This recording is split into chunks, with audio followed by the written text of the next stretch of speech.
قل هو الذي انشأكم وجعل لكم السمع والابصار والافئدة قليلا ما تشکرون۔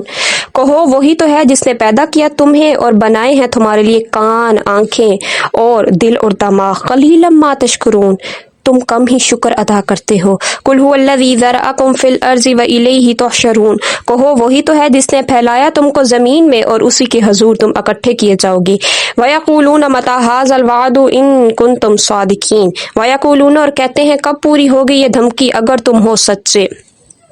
قل انما العلم عند اللہ وانما انا نذیر مبین، کہو بس اس کا علم تو صرف اللہ کے پاس ہے اور ہم تو صرف ڈرانے والے اور واضح طور پر ہیں۔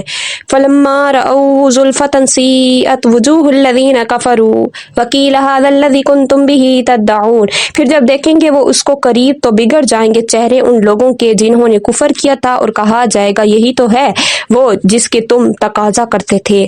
قل ارأیتم ان اہلکنی اللہ ومن معی او رحمنا، کہو کیا سوچا تم نے جبکہ یہ بھی ممکن ہے کہ ہلاک کر دے مجھے اللہ اور ان کو بھی جو میرے ساتھ ہیں، یا رحم فرمائے ہم پر۔ فمن یجیر الکافرین من عذاب علیم، تو بھلا کون ہے جو بچا لے کافروں کو دردناک عذاب سے۔